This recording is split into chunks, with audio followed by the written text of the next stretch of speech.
Haleluya, ndabasuhuje abari mu mpande enye z'isi, ndabashuhuje cyane mbifuriza umunsi mukuru. Amazina yanjye ni yayandi, ni niyo gusengwa Honorine, nongeye kubasuhuza. Reka rero dushime Imana tuganira ijambo ry'Imana. Imana kuba yaturinze si uko turi beza, si uko dukiranuka, ahubwo ni kubw'ineza n'urukundo iba yatugiriye. Hariho benshi ubu ngubu batakiriho, hariho benshi mwakoranye ubu ngubu batakiriho, abaturanyi bawe hariho benshi batagihumeka umwuka bazima. Ubu ngubu tuvugana hariho abari mu bitaro bari guhumekera muri bomboni, ariko twebwe kuba turi guhumeka ntabwo ari ikiguzi twatanze, nta n'uwabona ikiguzi cyo guhereza Imana kugira ngo duhumeke. Reka rero dushime Imana yaturinze tukaba tugeze amagingo duhumeka umwuka w'abazima. Mwami wanjye ndagushimye, ndaguhimbaje, ngushimiye neza n'urukundo, ngushimiye imirimo n'ibitangaza, ngushimiye ko waturinze tutari abo kurindwa, kuba tugeze amagingo duhumeka umwuka w'abazima. Si uko turi beza, si uko dukiranuka, ahubwo ni kubw'ineza n'urukundo. Wakoze, wabanye natwe, watugiriye neza.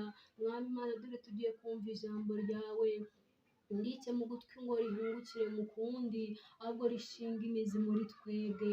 Nyir'ingabo Mwami Imana, rizatubera impamba, izadutunga mu bihe biri imbere, ubwo buri muntu azatungwa n'iryo yamenye. Urakoze rero Mwami wacu, urakoze, tusangize mu izina rya Yesu, amina. Tugiye kuganira ijambo ry'Imana riri muri Matayo, igice cya 5, umurongo wa 11. Haravuga ngo namwe muzahirwa ubwo bazabatuka bakabarenganya, bakababeshyera ibibi byinshi, babambura. Muzanezerwe, muzishime cyane, kuko ingororano zanyu ari nyinshi mu ijuru, kuko ariko barenganyije abahanuzi ba mbere.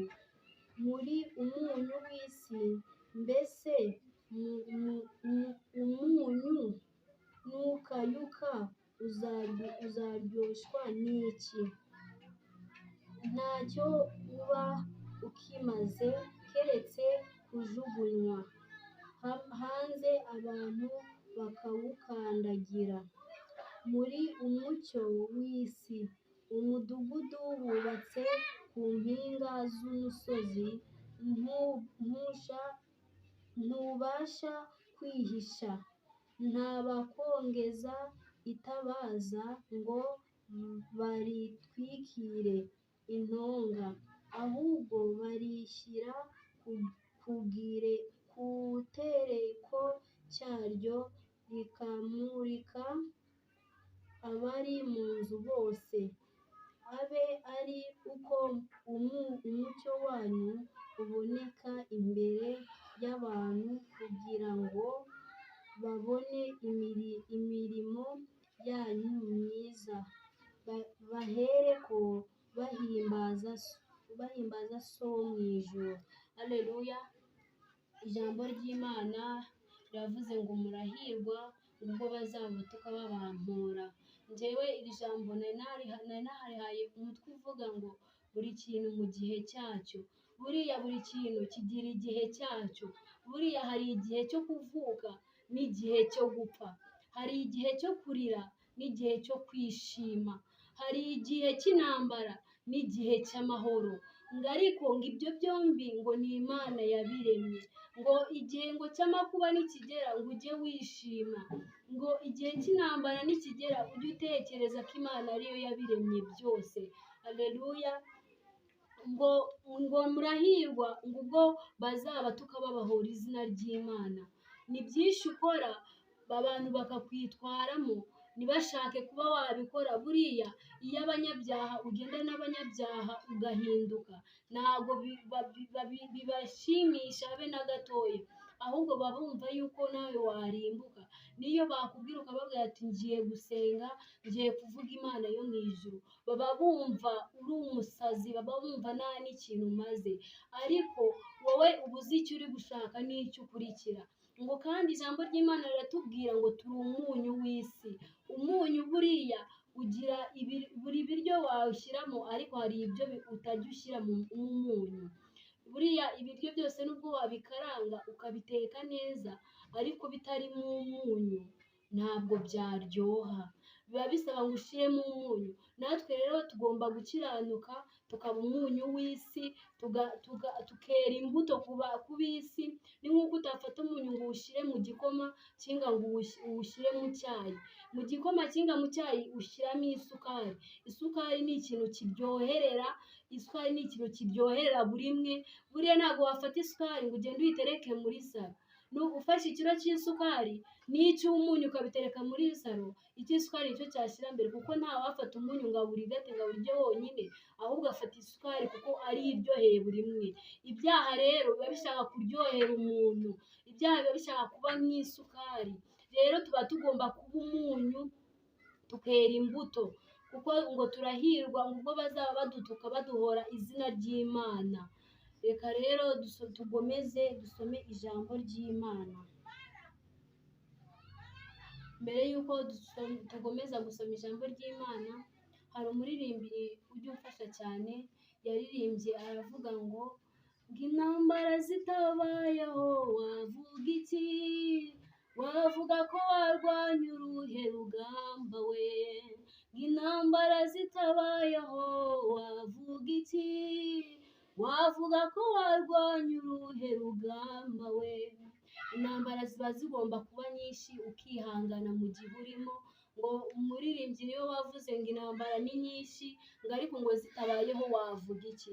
Ese wabwira Imana ko habaye iki? Wanesheje iki? Ugomba kurwana mu bibazo urimo, ugomba kurwana intambara mu bintu byose bikwirukankaho. Ugomba kurwanya, ukarwanya Satani, ukarimbura nta santimu umushyiriyemo, ukarimbura ibyaha nta santimu uri gushyiramo, kugira ngo urwane uneshe urugamba. Ibibazo bishobora kuba biri byinshi, ariko umuririmbyi niwe wavuze ngo buri kintu mu gihe cyacyo. Mu gihe uri mu gihe cy'intambara, ujye umenya yuko imbere yawe hari ibyiza bigutegereje.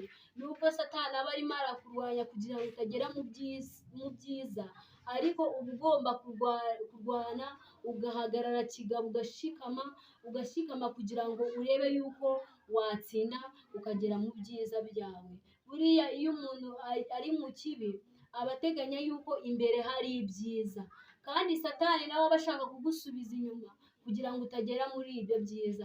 Ariko urwane ushikamye, urwane kugira ngo uharanire kugera imbere heza, kandi urwanire kuba waba umunyu w'isi, umurike ubitabaza, kuko ntabwo wafata igitabaza aho riri kwaka ngo urifate uripfukirane.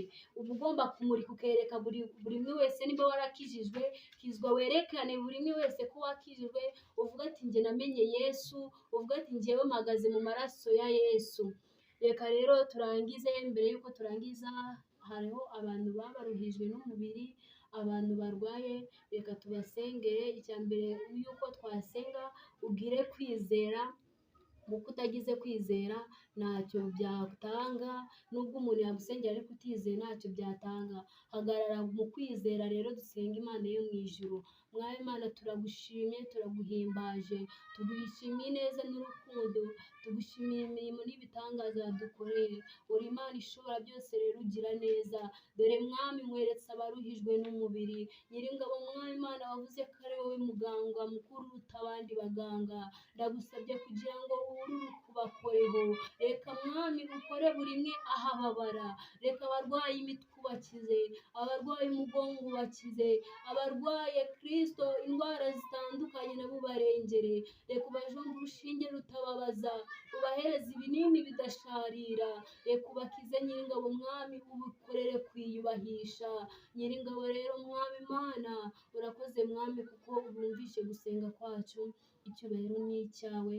Musabye ngize mu izina rya Yesu Kristo, amen. Mwakoze rero, Imana ibahereze umugisha. Shalom shalom.